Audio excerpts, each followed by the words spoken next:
ఉమ్మడి తూర్పుగోదావరి జిల్లా దేవాలయాలకు పుట్టినిల్లు. స్వయంభూ ఆలయాలు, దేవతా ప్రతిష్ఠ చేసిన ఆలయాలు, మానవ ప్రతిష్ఠ చేసిన ఆలయాలు ఇక్కడ కొలువు తీరాయి. ఇందులో మొట్టమొదటిది తొలి తిరుపతి. తిరుమల తిరుపతి కంటే ముందే వెలిసిన క్షేత్రం. అందుకే తొలి తిరుపతి అయింది. ఇక్కడ స్వామివారిని శృంగార వల్లభునిగా పిలుస్తారు. స్వామివారు స్వయంభూగా వెలిస్తే లక్ష్మీదేవిని నారద మహర్షి ప్రతిష్ఠించారు. భూదేవిని శ్రీకృష్ణదేవరాయలు ప్రతిష్ఠించి ఆలయానికి ఆస్తులు రాసిచ్చారు. 7 శనివారాలు తొలి తిరుపతి వెళితే కోరిన కోరికలు నెరవేరుతాయని భక్తుల నమ్మకం. అసలు ఈ తొలి తిరుపతి ఎక్కడుంది, ఆ దేవుడు ఎలా ఉంటాడు చూసొద్దాం రండి.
ఓం శ్రీ గురుభ్యో నమః.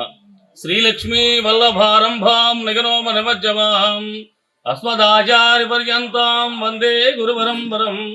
శ్రీభూ సమేత శ్రీ శృంగార స్వామివారి దేవాలయము పెద్దాపురం మండలం కాకినాడ జిల్లాలో ఒక మారుమూల గ్రామంలో ఉన్నటువంటి స్వామివారి దేవాలయము. ఈ స్వామివారి పేరు శృంగార వల్లభుడు. శృంగారం అంటే అలంకార ప్రియుహో శృంగార వల్లభ నామధేయ. ఈయన అలంకార ప్రియుడు కాబట్టి శృంగార వల్లభుడు అనేటువంటి నామధేయం ఈయనకి దేవతలు నిర్మించి ఉన్నారు.